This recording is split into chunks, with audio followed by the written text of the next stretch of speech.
a great segue actually into the other big anxiety out there, which is this one surrounding diversity, right? Which is Yeah.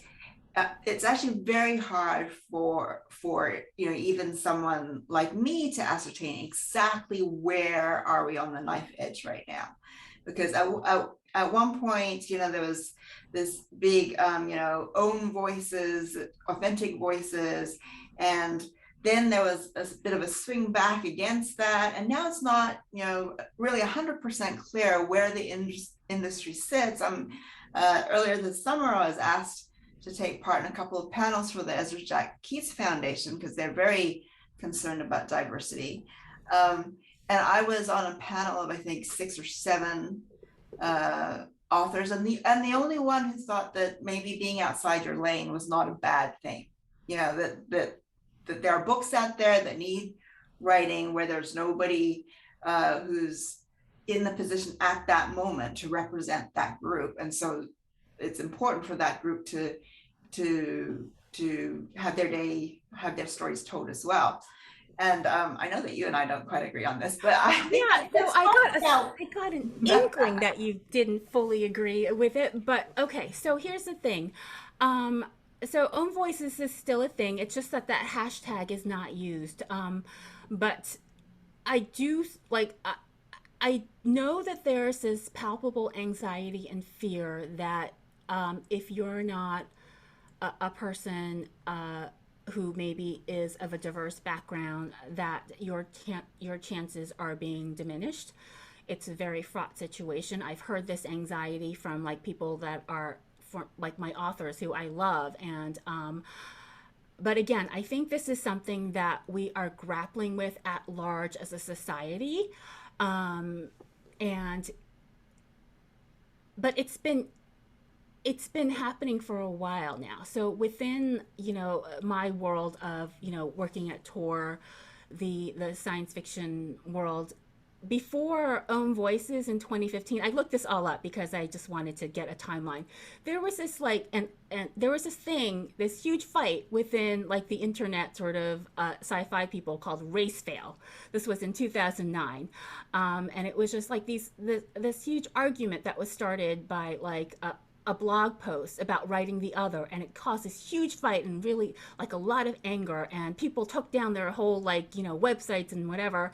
And then in 2013 there was this thing called sad puppies, which was this like thing where these white male middle-aged science fiction writers were mad that young black women were winning Hugo awards, so there was this whole big fight about that. In 2014 there was gamergate, like men being upset that women were in gaming, and then we all know what happened in 2016, and things have just gotten worse. There's like all these Twitter fights about like, oh, you, how dare you write this, you're not that identity. There's the fear of being called out for what you do or you say or write, mostly on Twitter, and thank God I'm not on Twitter. There's that fear of being canceled. There's people who've canceled themselves. And the thing is that, so I think we have to define what writing inside or outside of your lane is, and also we have to be careful of like gatekeeping from various sort of positions. But the reason why identity politics is a thing is because people treat each other horribly because of race and identity, and they always have. So, if you as a writer are writing about an experience or an identity, about it's the subject is race or identity, then even if there's somebody who's not currently speaking up for that, I don't think, I'm not saying that you shouldn't do it. I think that you have to really interrogate your intentions and why you think you are writing it, because even even if you like speak to all your friends of that race or identity and get all of their information, like they're not the creators. So if you want, so whatever that story is, if you don't even know that that part of the story exists, how can you possibly write something that's true and nuanced and authentic? So I'm not saying you can't do it or you shouldn't do it. I just think that you have to really ask yourself you want to tell that story from that person's point of view and what that story is. Um, because it's just there's a higher degree of difficulty and there's like a higher probability that it's not going to be good or nuanced. Because for me, I believe that books are important because it's the only way that you can kind of get insight into somebody else's mind, like that whole thing about the Vulcan mind meld. That's the only way that you can sort of really empathize with somebody. But also, you can't walk in someone else's, like this whole thing about walking in somebody's shoes. It's not, that's like a really bad analogy. It's walking in somebody's skin or walking in somebody's face. So like a lot of things that happened to me last year, I realized that I can't walk into a room and not be Asian. Do you know what I mean? So if you're going to write about that experience, then I want to know that you have a lived experience that will give credence and authenticity and truth and honesty to that. But the interesting thing about that, Susan, is that Mhm, as an editor, you have mhm, taken on authors who are definitely not in their yeah, lane, right? You've taken on authors who write from the perspective of a deaf child who was not hearing impaired. You've mhm, written, you know, or a trans child who was not actually trans. So how do you reconcile that? And for the authors here, I think the big question is, okay, so you're saying that this it's very difficult to write like a sensitive enough book. But obviously these books do get written, you yourself have published them. mhm, So if these authors believe that their book is that sensitively written, right? Then the question is, what is your advice to them on how to handle it in in this political situation? Is the advice to like, you know, to shelve them? Is the advice to like uh like how like what is like like a positive but yet realistic attitude to proceeding with some of this work, and some of the cues out there are very mhm, very confusing. I mean, mhm. I've published my 20th book this year and I can tell you I'm outside my lane on most of them. But You how know, do you define your lane, Sharon? Like, when you my were talking second about your, book, published in 2008, was uh-huh, published by a Thai girl. Nowadays, everyone uh-huh, would go, "You're not Thai. Why are you writing a Thai book?" My last book came out in mhm, September, was about an American boy. I'm not an American boy. mhm. Do you know what I mean?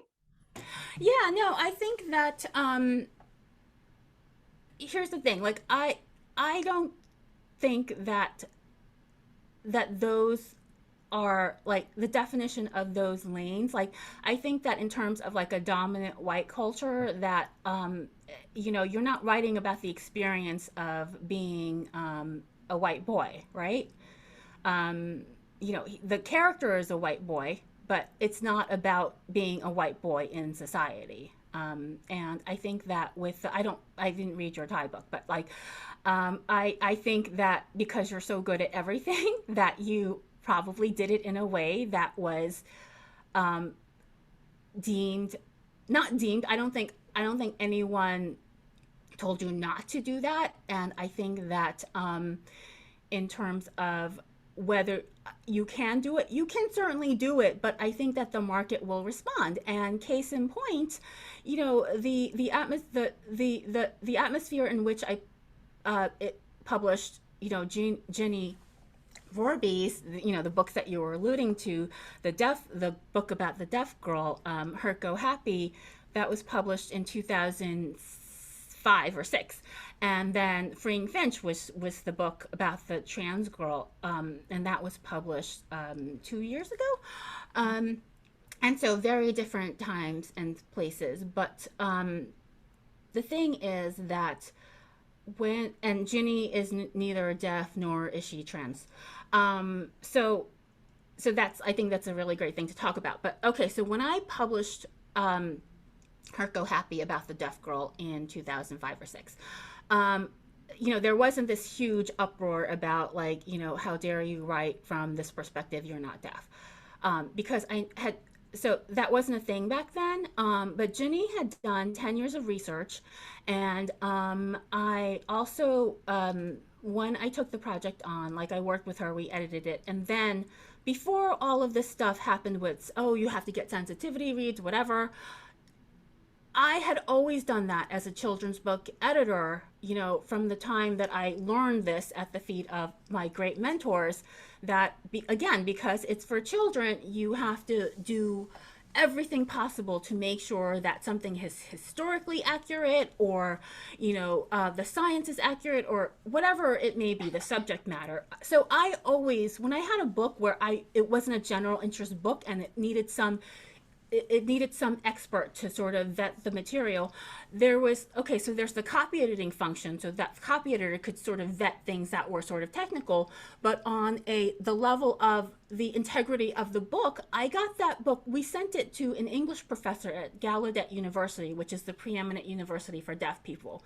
And I didn't call it getting a sensitivity read. I called it, I'm vetting the book, because I'm responsible to the author and I'm responsible to the readers to make sure that Ginny did the best job that she possibly could in portraying the story of this girl who is deaf.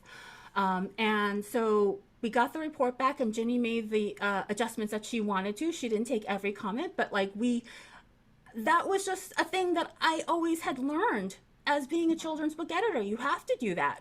And so, so we did get a sensitivity read for the Freeing Finch, which is about the trans girl.